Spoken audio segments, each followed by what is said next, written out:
there were different shows, and they would always have that character that the white people be like, "What, oh my God, what are you doing here?" Say, baby, I'm just trying to get some rib tips, you know. And, and it would be like that. It's like, "Oh my God, Leon, can you stop? Lester, would you stop, please?" And hey man, I'm gonna have to disagree with you on one thing, and I mean this as a compliment. You say it ain't crazy. That's crazy. That brother turns into a bat. All right, come on. You don't sit up here and tell me that's not crazy now.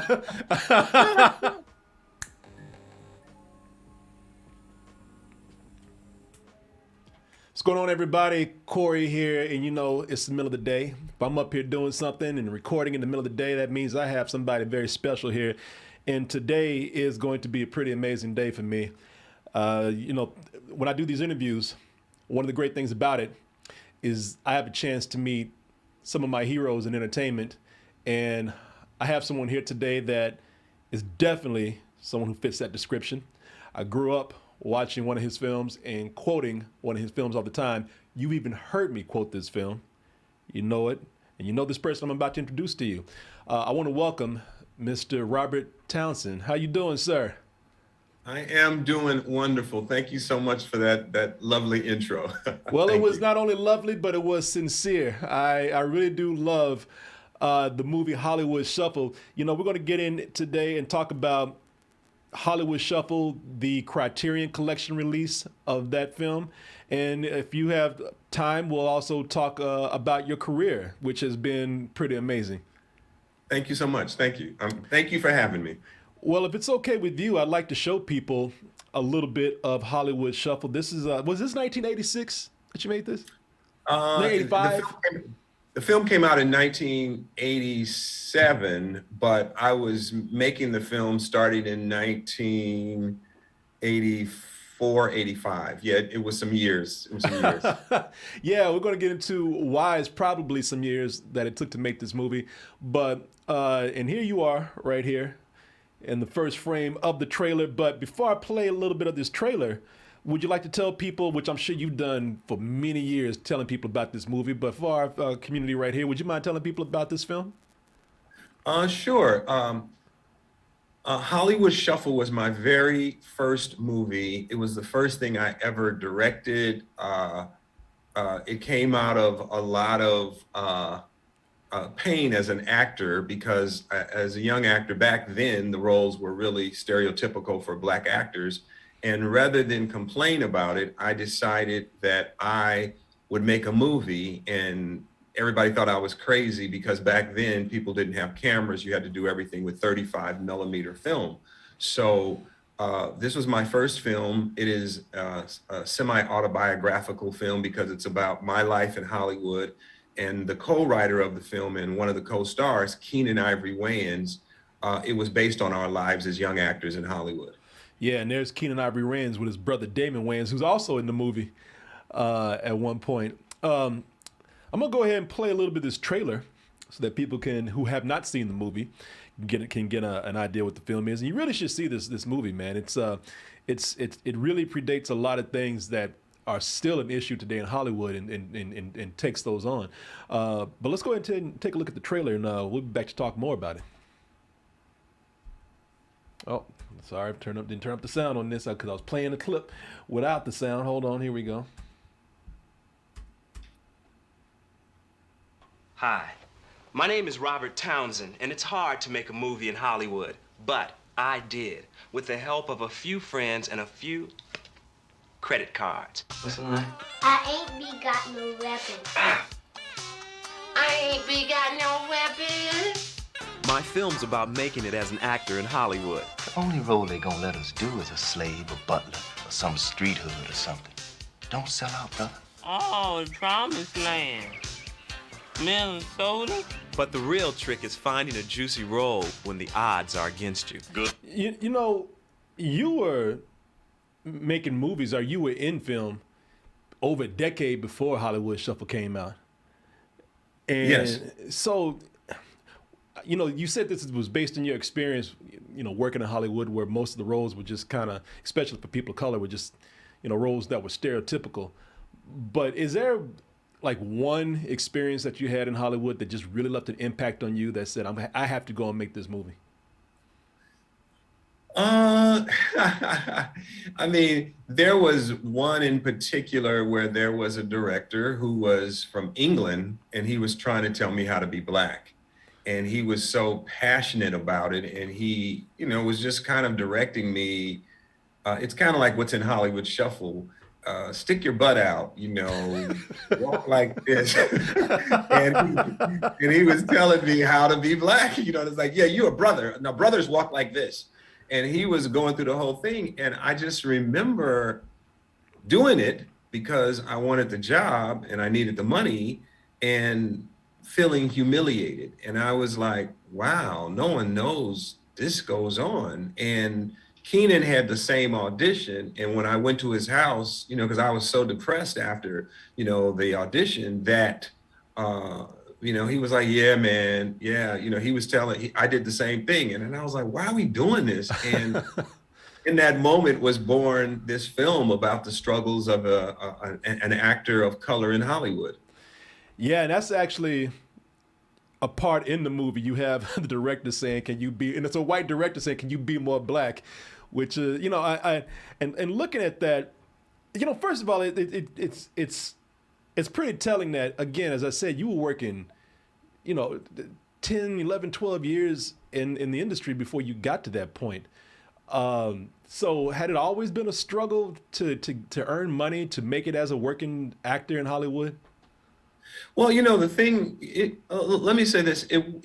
I was doing television commercials. So I remember that I knew I could do TV commercials and I had dignity in 60 seconds. And so I would always look at I'd be the upward, father, or I would be the different, working at the Post, whatever that character was in those commercials. So I was doing a lot of TV commercials.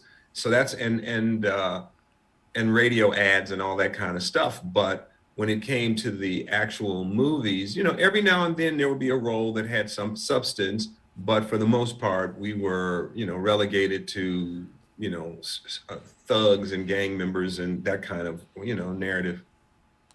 Yeah. So, after Hollywood Shuffle came out, and I remember, people were just talking about it. We're talking about the film. We're talking about how, some people use the word genius with you at the time. This a lot of people need to know that when Hollywood Shuffle came out, there are a lot of stories about people of color in Hollywood. Spike Lee, Robert Rodriguez, but you have put this out here. I think this even predates She's Gotta Have It from Spike Lee. Did they come out around the same time?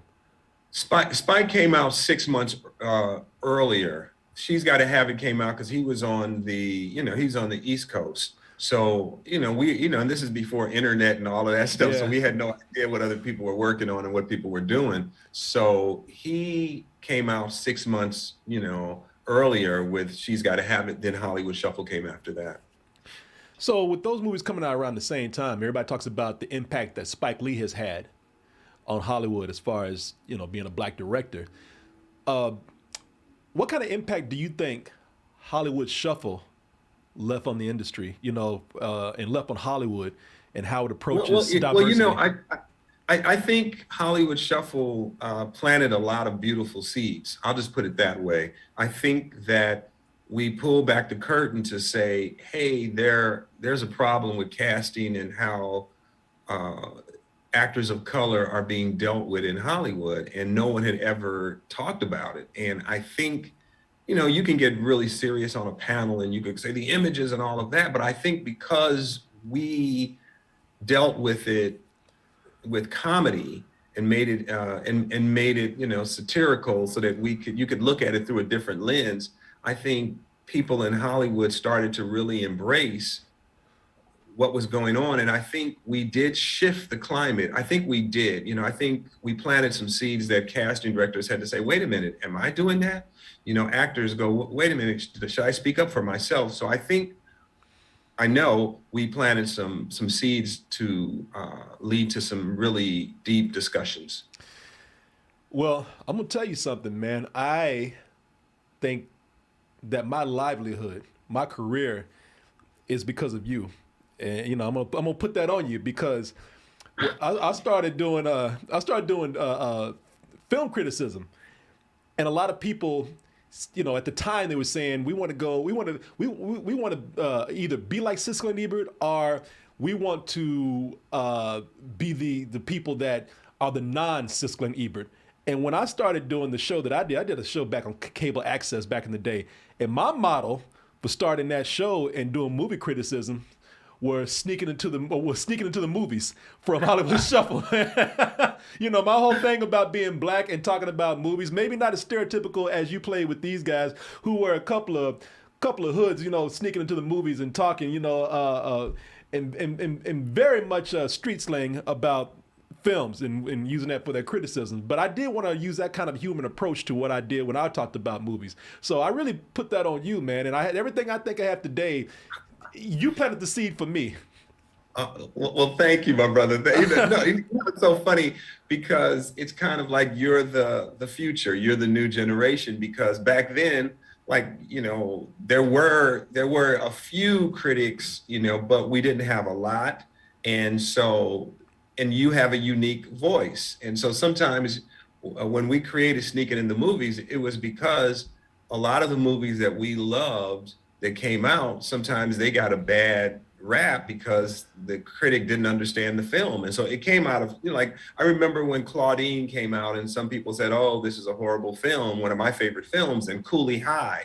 And so there were these wonderful movies, and then they were getting these bad reviews. And that was something that Keenan and I had talked about. Weren't you in Cooley High? I mean, maybe as an extra or something? Cooley High was my very first movie. Michael Schultz casted me. I had 2 lines in the basketball scene because I could play basketball. And I got Coach Cheese on my side, and somebody should kick his ass. Those were my 2 lines. And that's what started me. That was my very beginning, And that's where it all started. So, the big legend behind your movie, the story that lends itself to your legend, is similar to, again, people like Spike Lee and Robert Rodriguez and whatnot, is that you financed the movie on your own, and you financed the movie using credit cards. I remember you back on Entertainment Weekly talking about this, man. You were making the rounds talking about how you made the movie yourself with credit cards. So how much was the movie financed with credit cards and financed through people who just, gave you money, financed the movie? You had backers, or did you have any backers at all? I had no. Here's the thing. I was working as an actor, so I had done 3 movies. American Flyers, about a racing bicycle team with Kevin Costner. I had done Streets of Fire with Walter Hill as the director, and I had done A Soldier Story with Denzel and Adolph Caesar, Howard Rollins, and it was directed by Norman Jewison. So I had saved money from all those films. So I didn't, when you're a young actor, you save all your money, you don't spend anything. And I had saved a lot of money, plus I was doing my TV commercials. So I had made close to $60,000, and I was having, really good time. And with that money in the bank, a lot of people were like, are you going to get a car? Are you going to get a Jag, a Porsche? What you going to buy? Because that's the thing to do. And because of where I was in my career, I was like, after A Soldier Story, because we did a quality movie and it was nominated for 3 Academy Awards, I was like, I want to make more movies, and I want to make quality movies, and I'm going to make a movie with $60,000. And that's how it started. And everybody's like, he's crazy. And we started to make Hollywood Shuffle. And then when I ran out of money, I was also doing stand-up comedy. And so I would go out on the road and, work and then come back. And I went to Minnesota, I think, and I was gone for like 3 weeks. And when I came back, all I had in my mail was applications for credit cards. And I was trying to finish the film, and I had run out of all my money. And then at that point, I was like, you know what? I could finish this film with credit cards. And I got close to $40,000 of credit cards. And I charged everything I could on the credit cards, got cash advances, did everything I could. And I finished the film. And that's how it became part of, and the thing was, when I showed the film to the distribution company, the Samuel Goldwyn Company, Sam Goldwyn Jr., he loved the movie and he was like, this is really good. And I said to Mr. Gowen, I said, hey, can I get my money now? I need it now, you know? And he was like, what's going on? And I said, well, I charged the movie. He says, you charged the movie? I said, yeah. And then he goes, you did what? And he says, that's amazing. I said, well, yeah, I was just trying to figure out how to get it done. And he goes, you're really an entrepreneur, and how you did it was, you know, different. So then he said, I want to tell the world about what you did. And I said, what do you mean tell the world? Wait. I said, people will think the movie is cheap. And he goes, no. He says, that is what you've done is brilliant. So then that's how the legend and everything got out into the press. But I had put all my money. I was the only investor. I was just believing in myself and rolling the dice. Yeah, that's amazing, man. You know, and when you say you put your money in and you use credit cards to finance the rest, so how much, you know, before the movie was bought up and distributed and whatnot and marketing, how much did the movie cost? $100,000. Wow, $100,000. Now you see that's amazing that you say it cost $100,000 because and maybe it's because of the talent that we know today and just, you know, how big these people are today. Because, you know, in the movie, as you mentioned, you do have Keenan Ivory Wayans, you have Damon Wayans, but, you know, you also had John Witherspoon, you had legendary comedian Paul Mooney, who wrote for Richard Pryor. You know, and some of these people had smaller roles in it, you know, some had bigger roles. But so when you hired these people to be in the movie, how many of these people actually worked for free or worked on spec or low, and how many people did you have to pay full price for? Well, you know, you got to understand it was a different time. No one was making movies. Now we take for granted that there's Black creatives that are writing, directing, producing. Back then, it was kind of like, you know, the dark ages where nobody was making movies at all. So when you said, hey, you're making a movie, there were a lot of people that said no to me. And then there were a lot of people that said, you've never directed before, you've never written before, you've never produced before, but there's something about you, Townsend, that I can tell is sincere, and I believe in you, and I'm going to go on the ride with you. And I think when I really think about what happened, I think a lot of people felt my passion and saw my vision and said, I'm on board. Now, when the film was finally sold, I didn't pay myself first. I made sure everybody else got paid. And I took my money last. So I was a man of my word. So everybody that worked with me, we went to the Screen Actors Guild and we made contracts with everybody. Everybody owns a piece of the film. So it was just trying to be as fair as possible. And that's how it started. Nice. So what was the first big noticeable change in your career when the movie came out? Noticeable change. Here's the thing.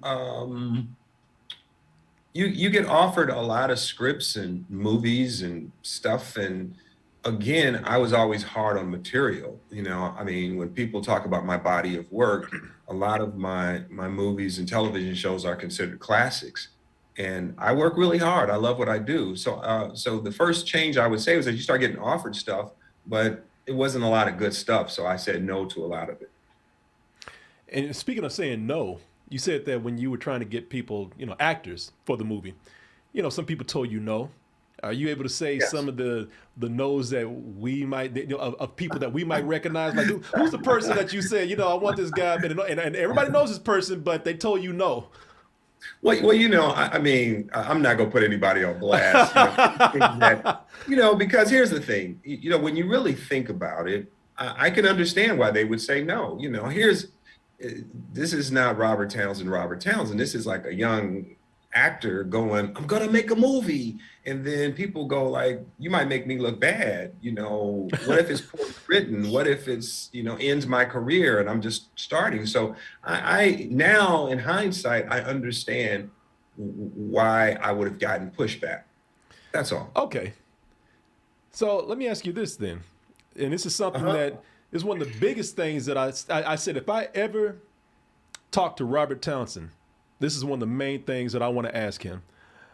Where the hell did a bat in my house? There's a bat in my house come from. I want to show people this clip right here, man, because this is it's hilarious, but it's just weird. And so in the movie Hollywood Shuffle, I'm letting the viewers know there's this show that people watch, and it's called "There's a Bat in My House," and it's a bat that it's a man that turns into a bat, or a bat that turns into, as you say, a soul brother. I want to show people a little bit of this clip right here because just telling them about it is crazy. You have to really see it to get it. Thursday nights at 8 p.m., America's favorite TV show, There's a Bat in My House. The show that asks the burning question, can a black bat from Detroit find happiness with a white suburban family? Starring America's favorite funny man, the hilarious zany B.B. Sanders as Batty Boy. What's all this noise? Can a bat hang upside down in this cave and get some sleep? And I imagine it's a take on one of those things of how white America sees black comedy and black comedians and whatnot. Where did this idea come from, man? Because it's so crazy. Well, like when I'm watching the clip now, it's not really crazy because back then they would, back in the 80s, you would have these shows that would always have the black character that was bigger than life and would always be hanging around and be annoying. And, either he was in a white environment or she was in a white environment, but they would always be that sassy, ghetto character. And we would audition for that stuff. It's like, say, baby, what you doing today, mama? I'm just here to get a degree, and it'd be that kind of stuff. And so Keenan and I, that stuff would just make us laugh. And so we got to have, a character that is like those characters that we used to audition. And there were different shows, and they would always have that character that the white people be like, what, my God, what are you doing here? Say, baby, I'm just trying to get some rib tips, And it would be like that. It's like, oh my God, Leon, can you stop? Lester, would you stop, please? And hey, man, I'm gonna have to disagree with you on one thing, and I mean this as a compliment. You say it ain't crazy. That's crazy. That brother turns into a bat. All right, come on. You don't sit up here and tell me that's not crazy now. But I love it, man. We used to go around the neighborhood talking about Betty, Betty, Betty. Did you ever see that? I don't have the clip. I'm not gonna play it. But did you ever see that? That episode of Yo Gabba Gabba, where Biz Marquis is wearing a Bat Boy hat? No, I didn't. No. It's a Halloween. Look it up when we're done, man. It's a Halloween special, and he used to have these segments where we come on and teach kids how to beatbox. And he came on one day. His Halloween costume was a Bat Boy, a Batty Boy. And he even did in the middle of beatboxing, he even grabbed the wings and did the Betty, Betty, Betty thing. So you left an impact on people, man. Oh my God. No, I had no idea. Okay, so compared to when you made Hollywood Shuffle to now, how do you feel about Hollywood's approach to diversity today? I think we're in a really different place right now. I mean, there's more creatives of color than ever, and we have so many different platforms to showcase the work. You've got the networks that are targeting, African American people. You also have, shows on different networks that are really well done and well written. So I think it's a really great time for creatives right now, especially creatives of color. Yeah, no, it definitely has been, of course, vast improvements, that have been made throughout the years. And as you say, you've been a part of that, helping to create that. What do you think still needs to be improved? The thing to me that if you said what, I'll put it like this. Right now, everybody can pick up a camera and make content. everyone can pick up a camera. That's the good news. And the bad news is that everyone can pick up a camera. Yeah. So I think the like they say, the cream always rises to the top. So I just think it's really going to be about quality control, creating content that is well written, well directed, well produced. Because now it's not so much like, man, they won't give us a chance. It's like, no, there's a lot of chances out there. It's just, is it quality? And to me, my brand has always been about trying to create things of quality. Yeah, no, of course. And I couldn't let it slide without showing you this. I couldn't, I just could not mention it and not bring it up. Here's Biz Markie wearing your Batty Boy hat. Hey kids, this is Business Peter today. Okay, here's Business Peter today. Yeah, so, rest in peace, Biz Markie, but what's that? I love Biz Markie. Oh my God, I miss him. Yeah, did you ever meet him? We worked together. He was on my, I did a television show called Townsend Television. And I played a detective and he played my right hand, Mad Dog. And we did a lot of, it was a 10 episode series that I did for Fox, a variety show, like my HBO series Partners in Crime. Yeah. And so Biz was he was a regular on the show. Oh man, you're taking me back. Now that explains the connection with him having the hat right there. That's probably him paying respect to you. Man, I remember, man, you're taking me back with Partners in Crime. That was on HBO, right? That was on HBO. We did, that was the first time the world saw Damon Wayans do stand up, saw Paul Mooney on my show, Franklin Ajayi. We created the first late night soap opera, The Bold, the Black, the Beautiful. I remember that, man. The Bold, the Black, the Beautiful. I remember that, man. I used to love that. So just, always creating, but Biz was on my show that I did for Fox called Townsend Television. Yes. Nice. You've worked with so many people, man. You've worked with true legends, especially in black entertainment. Anywhere from James Earl Jones to Denzel Washington, Eddie Murphy. I don't know how you feel about this today. Bill Cosby. You work with at one time. I've worked with everybody. I mean, Bill Cosby. My heart hurts for him and his family and the women. It's just that's a lot. Yeah. So. But Martin Landau, Bernie Mac, John Witherspoon, as we had just shown.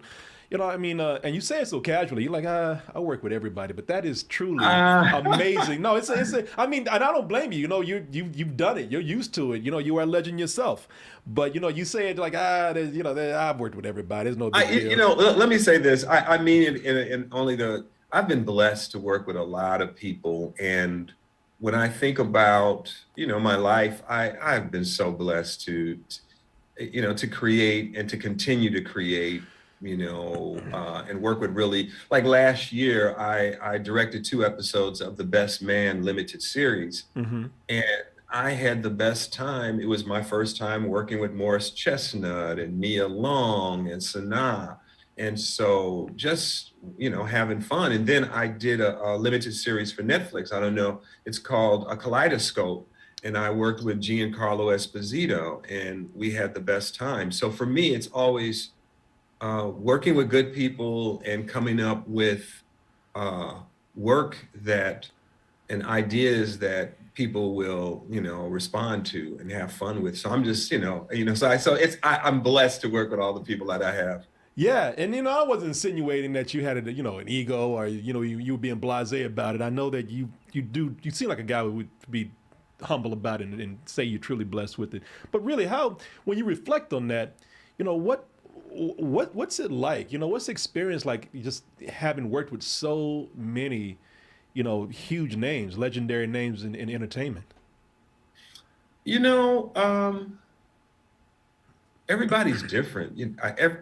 It's all the artists that I've ever worked with, the biggest stars, what have you, they are just hard-working people that love their craft. Like I was Beyonce's first director when I directed her in Carmen the Hip Hopera, a hip hop opera for MTV.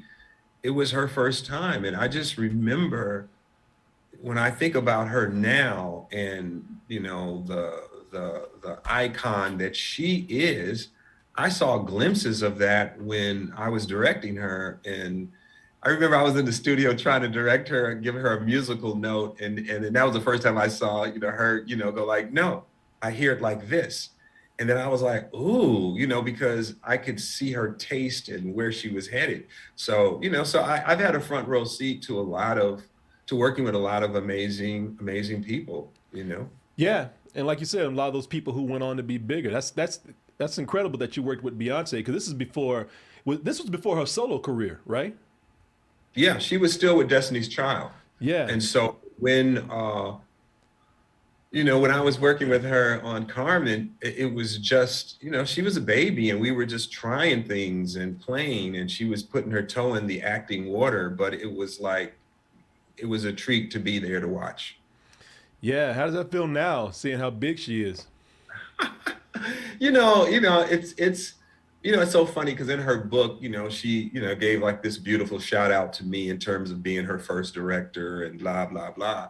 But it feels really nice because I just remember fighting for her because she was in Destiny's Child, and they didn't think that, you know, could she be on her own and break out, and she had to come and audition, and I just remember fighting for her. And then eventually the executive says, okay, Robert, let's roll the dice, you know, but I was like, no, she has something. So it feels good. It feels good. Yeah, no, nice, man. You know, and talking about, you know, first, now I don't know if this was your first concert film, but you were approached by Eddie Murphy to direct his stand-up film Raw. And, you know, was that your first time directing a film of this type? Oh yeah. Oh yeah. This is, you know, I love Eddie because he could have had any director in the world direct him. And he had, you know, we had a screening and he saw Hollywood Shuffle. And after Hollywood Shuffle, he said, hey man, you know, I like what you're doing. You and Keenan are killing it. I'm going to do this concert film. You want to direct it? And he gave it to me. So you know, I have nothing but the highest level of respect because Eddie, you know, really, you know, said, hey, Townsend, I believe in you and let's jam together. And so it was a treat to direct that. So what, you know, when you directed that, how did you have to prepare to direct, you know, you coming from like narrative filmmaking to, you know, again, a concert film. So, you know, what did you have to do to put your mindset in that and prepare for it? Well, you know, it's really going into the world of stand-up and thinking about how he's going to move around the stage, talking about, hey, maybe is there another joke here? You know, figuring out camera positions. The great Ernest Dickerson, who now is an amazing director himself, and he was Spike's cinematographer on Malcolm X. Ernest, you know, kind of set up the shots and laid everything out. And but we went on the road, watched him do his stuff, and then just kind of looking at, oh, there's a joke here. We need to be wider here. We could be a little bit tighter here. So it's just, and you talk about somebody being fearless and raw. Oh my God, people have no idea. Eddie was out there on the farthest, on the highest level, and without a net, and without, you know, he was doing a high wire act, and he was brilliant then, and he still is now. Yeah, I did not know that Ernest Dickerson was a cinematographer on that. That's Oh pretty yeah, incredible. oh yeah. Ernest, back then he was Spike's cinematographer, and he had worked with him a lot, and then I was like, oh man, let me bring him in. And Ernest, you know, he has that cinematic eye, but then he also has the muscle of a director. And so I knew he was going to transition and become a director sooner or later. And so he did. So Yeah, no, he is a great director. I was just talking about Juice the other day, and how great that movie is, you know. So I want to take it way back. Now, when we're talking about your career, I want to take it way back to something here, man. Now, you're talking about working with legends. I don't think you're anywhere in this trailer, but I remember watching a movie years ago, Monkey Hustle, with Yafet Koto and Rudy Ray Moore. And you know, and I was watching, and as I was watching this, you know, a young black kid ran by, and I was like, "Wait a minute, that's Robert Townsend, man." I think you were in this movie, right? I mean, I've got two lines. This is my second movie with a speaking part, and so I'm in the opening of the movie. We're at the train station, and we're getting off the bus, coming from a tour, and our manager doesn't have our money, and my line was. No, my line wasn't up your nose with a rubber hose, but it was something like, like, where's our money at? Where's our money at, man? And, and then it was like my best friend, Rico, who is my friend to this day, Rico Walker. Rico's line was up your nose with a rubber hose. And then we just kind of walked out. But that was my second movie. That was my second movie with Yaphet Kotto, Rudy Ray Moore, Rosalind Cash. Yeah. So did you ever meet Rudy Ray Moore, Yaphet Kotto? Oh yeah, I've worked with Rudy Ray Moore. I did a film with Rudy Ray Moore, several. Rudy Ray Moore is in BAPS. He's at the beginning of BAPS in the opening of the movie when they're at the diner. Then I did a movie called Jackie's Back with Jennifer Lewis, and there's a whole action sequence where she's playing Coco. And Rudy Ray Moore is Mr. Big. And she goes, I'm looking for Mr. Big. And he shows up, baby, I'm Mr. Big, So I've worked with him several times. Okay, because I hadn't seen either one of those, and I didn't know that you had worked with him again. I apologize, man. That's pretty yeah, incredible. no. I mean, BAPS is, considered a classic now. And, and so that, and then Jackie's Back, if you see Jackie's Back and the whole thing of Coco, you'll see, Rudy Ray Moore, because if you went to YouTube and said Rudy Ray Moore, Jennifer Lewis, you'd see the Coco clip, and he's, and he comes up, baby. Yeah, I had a chance to actually hang with Rudy Ray Moore, man, before he passed. He came to town a few times, and I would interview him every time he'd come to town, and I even drove him around to help him promote one of his shows. And I just at the time I was on a Rudy Ray Moore kick, and that's why when I saw Monkey Hustle, I was like, I gotta watch this movie because it has Rudy Ray Moore in it, man. And then you popped up, and I was like, well, damn, he's in here too. All the legends are in this. So. With BAPS right here, you say that this is a classic now, and with at the time when it came out, I remember getting a lot of criticism. I remember a lot of people saying that it was a negative stereotype of black people. This was basic comedy, and so now today a lot of people love this movie. What happened between then and now? Well, so let me say this. When I was a kid, I grew up on the Beverly Hillbillies. And the Beverly Hillbillies, it was just comedy. They were out of their element, and then they were in this other world. And so when I read the script, written by Troy Beyer, I was like, oh, this is kind of like the Beverly Hillbillies. It's a cute love story. These two country girls go to the city, and they get caught into some shenanigans. And then at the end, they find out who they are. It's a love story. It has heart. It's comedy. And so I was just going for the pure comedy. Hallie hadn't done a comedy, like this. And I was like, okay, let me take it on and stretch and push. Now, there's an audience of people that love this movie, but you got to get the comedy. There's an audience of people that don't like the movie because they take it too serious. Like, why are we doing this? And why, and I'm just a comedian, and Hallie gives the most amazing performance. And the same thing with Natalie DeSalle, who recently passed. So it's kind of like, I'm a comedian, and I'm also a director who knows how to tell a story. So I think the story is really good, and I think the comedy is really funny. But if you are sensitive to like, ooh, why do the black people have to be a little stupid? They're country girls. So I was like, they're not from the big city, so they're not going to get certain things. But I love the movie, and I know a lot of people love the movie.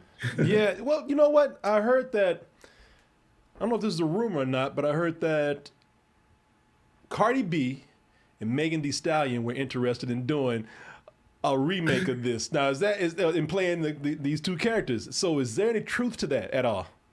There is zero truth to that. So,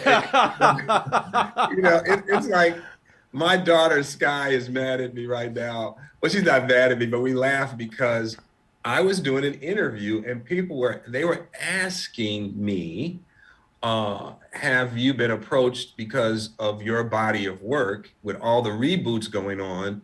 Your catalog of work, Townsend, there's so many things that could be rebooted. And that's how the conversation came about. And then I was like, over the years, people from the different camps have reached out to say, what about this? What about that? And so it went viral. Okay. So no, all right. Well, I mean, look, that's great publicity, but no truth to that.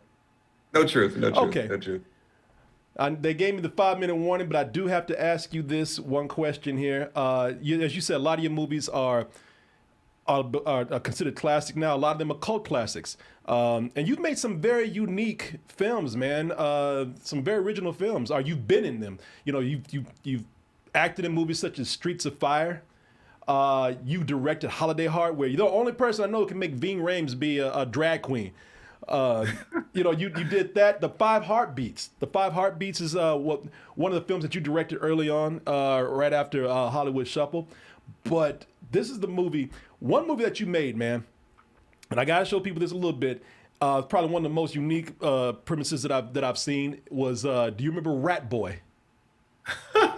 All you gotta do is like get Yes. your own job, get your ears fixed, get your teeth Yes. fixed, shave some of the hair Yes. off your hands. This was Just be your- early on in the career. Yeah, I had fun doing that, but it was just, acting with a rat, half man, just kind of.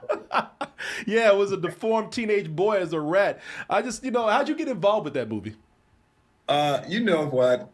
Sandra Locke, who has since passed away, I auditioned for it, and she was lovely to work with. And I had the best time because it was me, it was John Weatherspoon, and acting with a rat. So we just, it was just fun, and Sandra was the best, and she had come up with the story and all of that, and it's kind of like Beauty and the Beast. Yeah. So I had fun with Rat Boy. Wow. Yeah, man. Rat Boy used to pop up all the time, and I used to watch it, man. And one of the reasons why is because it was you acting with a rat boy. But hey, man, they're giving me the time up right now, the time's up signal right now. So hey, I just want to say this has been a real pleasure talking to you. This is I've always dreamed of talking to people who I admire, and you're one of those people. So this has been great. Thank you so much, and thank you for taking time to talk with me and to get the word out about Hollywood Shuffle Criterion Collection. I appreciate you. Yeah, and I will continue to do that. I'll go ahead and sign you out, and thank you so much, man. You have a good one. You too. Thank you, my brother. And I'm about to go in a little bit, but before I do, I want to thank everybody for coming in and watching this interview. It truly was a great experience to talk to Robert Townsend. You hear me talk about Hollywood Shuffle all the time. It is indeed one of my favorite movies that I grew up with. And it's great to see that it's continuing to have a lot of success. The Criterion Collection edition of Hollywood Shuffle is out right now. And if you haven't seen it, this is a great way to check it out. It's a very funny film. I love this movie. And I think even today, it hits pretty hard, man. It's very relevant for today. So I want to thank all of you for making this possible. And you know what? If you like this interview, let me go and find our interview channel here on, excuse me. Thank you. Excuse me. Ooh, tingles. That felt good. Double Toasted Interviews. Let me see here if that will pop up. I should have had this ready in the first place. I never do. I come on here and do interviews, and I never have this channel ready. But there you go, folks. Double Toasted Interviews. We have a ton of interviews that we've done with popular directors, actors, artists, animators, so many people that we've done things with, and sure to have more on the horizon. I want to thank Kevin King, producer extraordinaire, for coming in and getting these interviews for me. And I want to thank again all of you for watching them. They are very educational, if you ask me. I get something out of them every time I do an interview, and I hope you get something out of them watching them or listening to them or whatever you're doing with them. So check it out. Check out everything else that we do here on Double Toasted. We got new content coming up all the time. I tell you, I record almost every day, and we're creating new things all the time. So please check us out on our Twitch channel. Check us out on our YouTube channel, and wherever you find Double Toasted, go check us out. And with that said, I had such a great time. I have so much fun in front of this mic. I don't even want to leave. Even when there's nobody to talk to, I just want to sit here and just run my mouth. But got to go. There's other things to do. Got to prepare for other shows. And with that said, I just like to let you all know. kcoolmans@gmail.com. That is KCOOLMANZ@gmail.com. Email us with any kind of questions, comments, compliments, insults, input, and advice. Hit us up on our social medias, Instagram, Twitter, Facebook. TikTok is out there right now. I don't have it on this page right here, or this bumper right here, but it's out there, as is our Patreon. Type in all that information that you see right there. Just type in Double Toasted. It's going to take you exactly where you need to be. I promise you. I promise you. I will not lie to you like that. Also, if you find yourself here in Austin, Texas, as many of you do, South by Southwest is coming up. So if you find yourself here, do not hesitate to give us a call. Actually, do it early and let us know that you're in town. kcoolmans@gmail.com. Let us know that you're here, enjoying our city, but let us know ahead of time so that we can clear our schedules for you. You know we want to give you all the quality time in the world that we can. So if you let us know ahead of time, we're able to clear our schedules and do exactly that for you. Let us know if you're moving here, just passing through, and we'll do our best to hang out with you. All right, everybody, that is it. Thank you so much. I really do appreciate you supporting everything that we do. Good night, good morning, good afternoon, good evening, whenever you are listening to, or whenever you are watching this. Goodbye and stay toasty.